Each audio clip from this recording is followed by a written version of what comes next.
안녕하세요. 림쌤의 10분 역사에 오신 걸 환영합니다. 저는 여러분의 역사학습 가이드 림쌤입니다.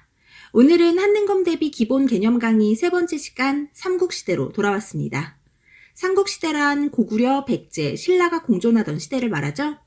근데 사실 정확하게 말하면 이 시대 때 공존한 나라는 삼국이 아니라 사국입니다. 고구려, 백제, 신라 외에 가야까지 포함이 되어 있기 때문인데요. 이번 시간부터 이 네 나라에 대해서 자세히 공부해 보도록 할게요. 자, 그럼 고구려부터 시작해 볼까요? 이 고구려를 건국한 사람이 누구죠? 그렇죠. 바로 주몽입니다. 고구려의 건국 신화를 살펴보면 이 주몽은 원래 부여 사람이잖아요. 부여의 금화왕이 유아를 데려왔고 유아가 낳은 알에서 태어난 게 바로 주몽이었죠. 근데 주몽이 워낙 특출나서 금화왕의 아들들이 이 주몽을 시기하잖아요. 그래서 주몽은 부여를 떠나 졸본의 터를 잡았고 그곳에 새로운 나라를 세웠습니다. 그 나라가 바로 고구려고요. 고구려의 시조인 주몽을 동명왕 혹은 동명성왕이라고 부릅니다. 그리고 태조왕 때는 옥저를 정복했는데요. 옥저 기억나시죠? 늘 고구려에 공납을 바치던 옥저는 결국 태조왕 때 고구려에 흡수됐습니다. 이렇게 옥저를 흡수한 후 고구려의 왕권은 조금씩 강해지기 시작했고요. 고국천왕 때는 부족적 성격의 오부가 행정적 성격으로 개편되며 왕권은 더욱 탄탄해졌습니다. 이게 무슨 말이냐면요. 고구려는 초기엔 연맹왕국이었잖아요. 왕이 있는 부족을 포함해 5개의 부족이 연합한 5부족 연맹체였고 이때는 왕과 각 가들의 서열이 거의 같았어요. 그런데 이러한 오부를 왕 밑으로 두어 왕권을 보다 강화한 겁니다. 현재 우리나라도 대한민국 안에 전라도나 경상도 등 행정구역이 있잖아요. 이런 거랑 같은 거라고 보시면 됩니다. 거기에 고국천왕 때는 민생 안정을 위한 구율제도도 마련됐는데요. 이를 진대법이라고 합니다. 중요합니다.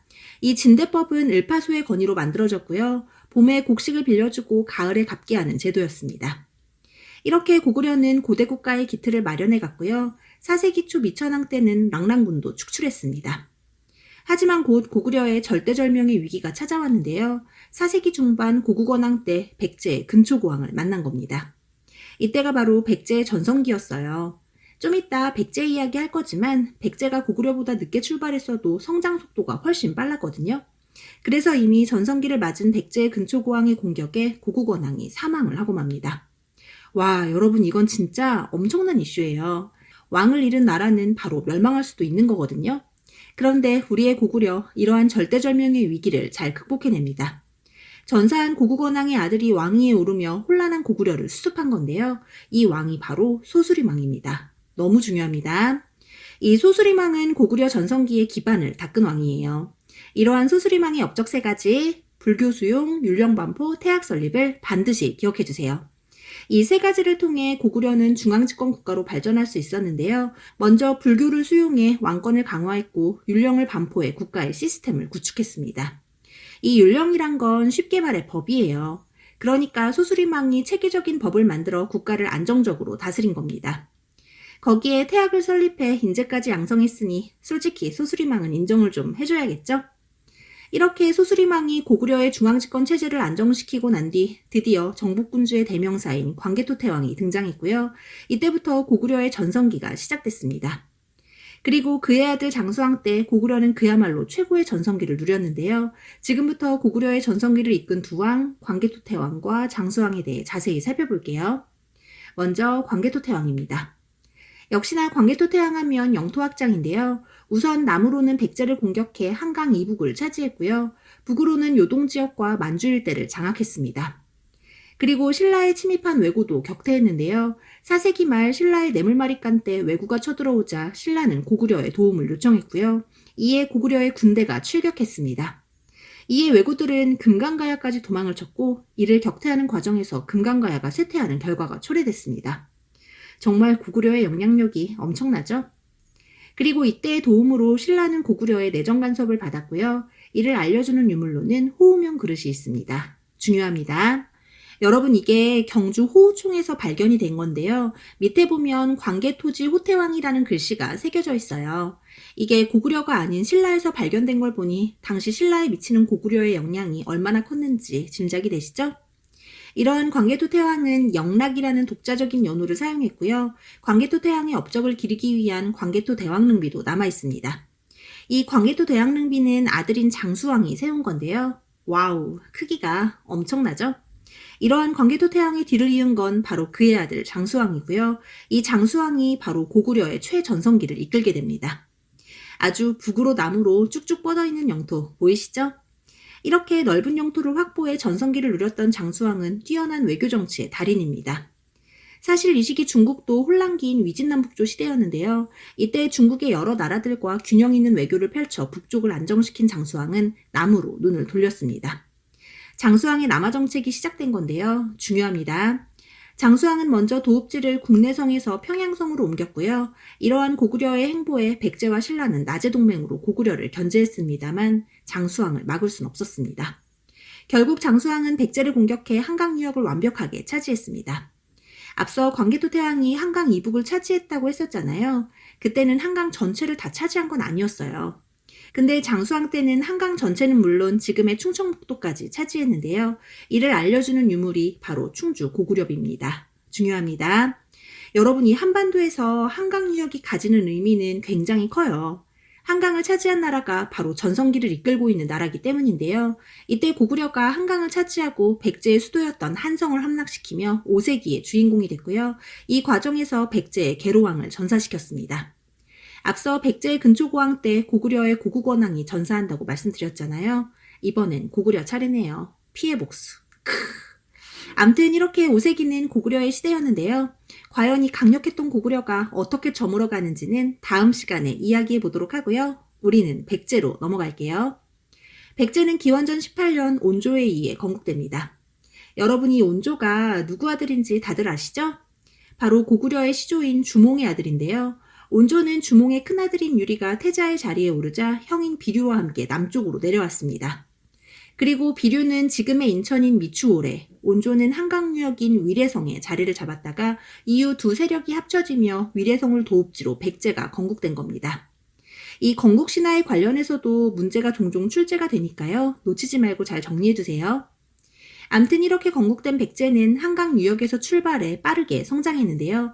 특히 3세기 고이왕 때 관등제와 관복제가 정비되며 고대 국가의 기틀을 마련했습니다. 이 관등제는 관리의 등급을 매기는 거고요. 관복제는 관리마다 관복의 색을 정한 거예요. 쉽게 말해 왕 밑으로 관리들의 서열을 정해준 거죠. 그러니 당연히 왕권이 강화됐겠죠. 이렇게 고이왕 때 어느 정도 국가의 시스템을 갖춘 백제는 바로 4세기 근초고왕 때 전성기를 맞게 됩니다. 이게 바로 백제의 전성기의 모습인데요. 한반도의 중심에서 사방으로 영향력을 행사하고 있죠. 이렇게 백제의 전성기를 이끌었던 근초고왕은 정말 파이팅 넘치는 정복군주였는데요. 먼저 남으로는 마한 전체를 병합해 한반도 남쪽의 곡창지대를 확보했고요. 북으로는 고구려를 공격해 황해도 일부를 차지했습니다. 그리고 이 과정에서 고구려의 고국원왕을 전사시켰죠. 그래서 고구려가 대위기에 빠진다고 했었잖아요. 이렇게 고구려를 위기에 빠뜨린 백제는 황해도 일부와 서남해를 모두 장악했고요. 요서 지역과 산둥반도 그리고 일본의 규수까지 진출했습니다. 정말 대단하죠? 이러한 근초고왕은 활발한 대외교류를 했던 왕으로도 유명한데요. 특히 외와의 관계가 아주 친밀했습니다. 이를 알려주는 유물로는 칠지도가 있는데요. 중요합니다. 이게 바로 칠지도고요. 가운데 금장으로 새겨진 글씨나 칼의 정교한 모양 등을 통해 당시 백제가 얼마나 우수한 철기 문화를 가지고 있었는지 알 수 있습니다. 또 이 칼을 근초고왕 때 백제의 왕세자가 외 왕에게 하사했다고 하니 백제와 외가 정치적으로 상당히 긴밀한 관계에 있었다는 걸 유추해 볼 수 있겠죠? 이렇게 화려했던 백제의 4세기. 하지만 4세기 후반 고구려의 광개토 태양이 등판하면서 삼국의 판도가 바뀌게 됩니다. 거기에 5세기 고구려의 장수왕이 남하 정책을 펼쳐 위기를 맞게 된 백제는 신라와 나제 동맹을 맺었지만 이는 고구려를 막기엔 역부족이었습니다. 결국 고구려의 공격에 수도인 한성이 함락되며 당시 왕이었던 계로왕이 전사했고요. 백제는 부랴부랴 지금의 공주인 웅진으로 천도했습니다. 하지만 이대로 무너질 순 없겠죠? 6세기 백제의 중흥을 꾀한 왕들이 등장했는데요. 먼저 무령왕은 22담로를 설치해 왕권을 강화했습니다. 중요합니다. 이 무령왕은 백제의 웅진시대를 대표하는 왕이고요. 무령왕 하면 22담로를 꼭 기억하셔야 됩니다. 22담로란 왕족을 파견한 지방의 행정구역이에요.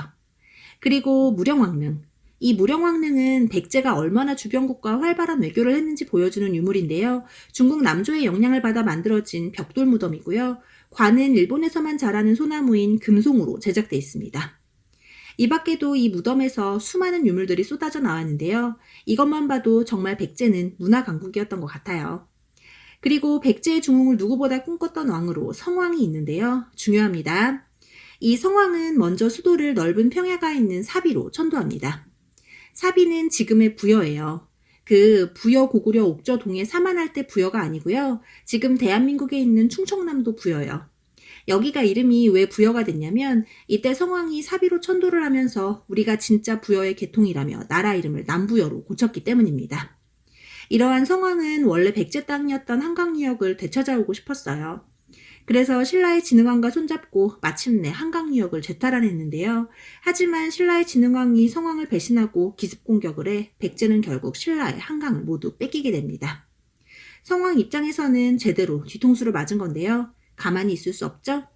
그래서 결국 백제와 신라의 관산성 전투가 벌어졌는데요.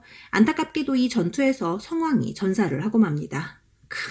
저는요, 백제의 성왕을 비운의 왕이라 부르고 싶어요. 누구보다 백제를 사랑했던 비운의 왕 성왕. 과연 백제는 이렇게 무너지고 마는 걸까요? 아닙니다. 백제도 복수해야겠죠? 과연 이후에 백제와 신라의 관계가 어떻게 이어질지 그 뒷이야기는 다음에 계속 이어가 볼게요. 오늘은 삼국시대 그 첫 번째 시간으로 고구려와 백제를 만나봤는데요. 오늘 준비한 내용 여기까지입니다. 오늘 내용이 살짝 많았죠? 반드시 스스로 정리하시고 복습하셔야 됩니다. 그럼 오늘도 정말 고생 많으셨고요. 구독과 좋아요는 언제나 감사드립니다. 그럼 안녕, 뿅!